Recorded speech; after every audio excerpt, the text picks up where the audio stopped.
សូមជូនរឿងបុរសពីរនាក់នៅផ្ទះជិតគ្នា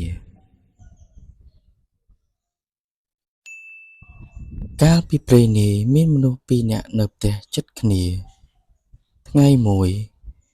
ទាំងពីរនាក់បបួលគ្នាទៅដាក់អន្ទាក់សត្វបបួលគ្នាហើយដល់ថ្ងៃរសៀលកងភ្នំក៏នាំគ្នាដើរចេញទៅលុះដល់ព្រៃជាទីកន្លែងដែលត្រូវដាក់អន្ទាក់អ្នកទីមួយនិយាយថាខ្ញុំនឹងដាក់អន្ទាក់នៅគល់ឈើនេះហើយបិទឈើនេះមានផ្លែយប់សត្វចំណាំតែមកស៊ីផ្លែឈើនេះអ្នកទីពីរក៏ឆ្លើយថាខ្ញុំក៏ចង់ដាក់នៅទីកន្លែងនឹងដែរប៉ុន្តែឥឡូវនេះបើអ្នកដាក់នៅគល់ឈើមានតែខ្ញុំដាក់នៅចុងឈើរួចយើងចាំមើលព្រឹកឡើងរបស់អ្នកណាជាប់សឹមដឹងនិយាយគ្នាហើយម្នាក់ដាក់នៅគល់ឈើម្នាក់ដាក់នៅចុងឈើស្រេចហើយវិលមកផ្ទះរៀងខ្លួនលុះមកដល់ផ្ទះអ្នកដាក់អន្ទាក់នៅចុងឈើគិតគ្នាជាមួយប្តីប្រពន្ធថាតាំងពីដូនតាមកមិនដែលឮថាអ្នកឯណាដាក់អន្ទាក់លើចុងឈើឲ្យជាប់សត្វជើង4ដែលដើរនឹងដីទេឥឡូវនេះអញដាក់អន្ទាក់នៅចុងឈើតើធ្វើម៉េចនឹងបានសត្វដូច្នេះត្រូវអញរលឹកពីមន់រងាវទៅមើលបើឃើញសត្វជាប់អន្ទាក់គេនៅដីអញដោះយកទៅចងនឹងអន្ទាក់អញនៅឯចុងឈើដល់ព្រឹកឡើងអញទៅមើលជាមួយអ្នកនោះហើយអញដោះសត្វទៅជូនលោកសុភាសេកបើវាមិនសុខចិត្តដូចម្ដេចមុខជាកើតក្តីគង់តែដល់សុភាសេកមិនខានសុភាសេកនឹងកាត់ក្តីឲ្យវាចាញ់អញជាប្រកាសប្តីប្រពន្ធគិតគ្នាហើយក៏ដេកទៅដល់មន់រងាវរលឹកពីដេកលុបមុខស៊ីស្លាហើយចេញពីផ្ទះទៅដាក់អន្ទាក់បានឃើញអន្ទាក់នៅដីជាប់ក្តាន់មួយក៏ដោះយកឡើងទៅចងនឹងអន្ទាក់របស់ខ្លួនរួចដំឡើងអន្ទាក់នៅដីដូចដើមក៏ត្រឡប់មកផ្ទះវិញលុះព្រឹកប្រហៀមស្រាងឡើងអ្នកមួយដែលដាក់អន្ទាក់នៅដីមកស្រែកហៅឲ្យទៅមើលអន្ទាក់អ្នកមួយឆ្លើយថាកុំប្រញាប់ប្រញាល់អីអន្ទាក់ខ្ញុំមិនសង្ឃឹមទេត្បិតនៅចុងឈើក្រែងតែអន្ទាក់អ្នកនៅដីនោះខ្ញុំមិនហ៊ានថាបើបានចែកគ្នាស៊ីផងពាក្យនេះជាពាក្យចំអកឲ្យអ្នកមួយត្បិតដឹងហេតុការមុនអ្នកទាំងពីរនិយាយគ្នាហើយចុះពីផ្ទះចេញទៅលុះដើរដល់អន្ទាក់មិនឃើញជាប់សัตว์នៅនឹងដីឃើញជាប់នៅចុងឈើវិញបុរសដែលជាម្ចាស់អន្ទាក់នៅចុងឈើថាណមើលចុះមិនជឿខ្ញុំថាកុំឲ្យដាក់នៅគល់ឲ្យដាក់នៅចុងឥឡូវមើលរបស់អ្នកណាជាប់ហើយឡើងទៅដោះយកចុះមកក៏លាគ្នាទៅផ្ទះរៀងខ្លួន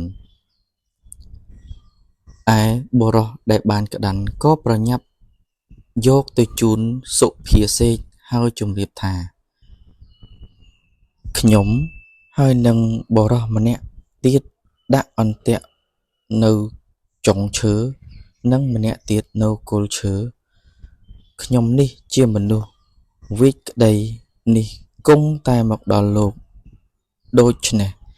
តាមតែលោកមេត្តារកសេចក្តីយ៉ាងណាឲ្យតែខ្ញុំឈ្នះវាចុះខ្ញុំនឹងដឹងគុណលោកទៅថ្ងៃមុខសុភាសេកបានសាច់ក្តាន់ហើយឆ្លើយថាឯងទៅរកស្លាម្លូមកឲ្យឆាប់ឲ្យតន់ព្រឹកនេះបើវាមកប្តឹងអញបង្គាប់វាអញ្ចឹងដែរ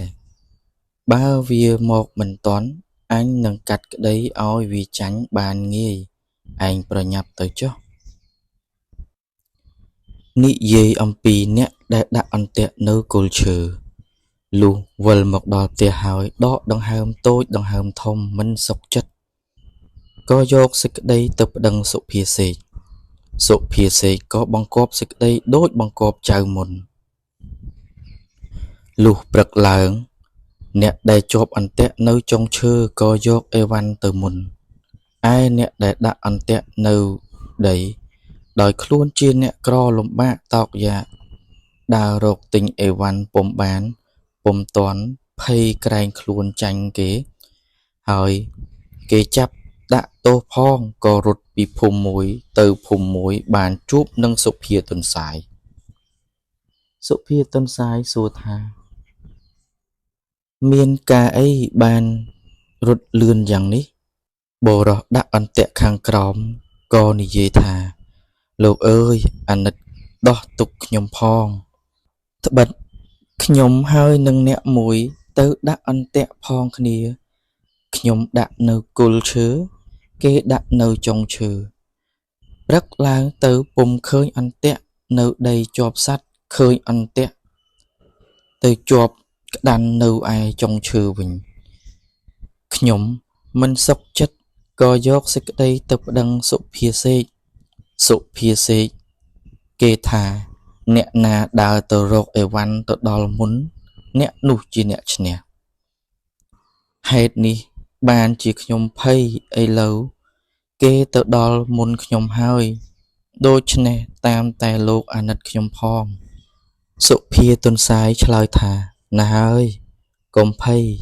ចាំថ្ងៃរសៀលខ្ញុំនឹងនាំអ្នកទៅបុរសដែលដាក់អន្ទាក់នៅគល់ឈើអជាពន់ពេកលុះថ្ងៃរសៀលសុភាទន្សាយនាំទៅដល់ផ្ទះសុភាសេក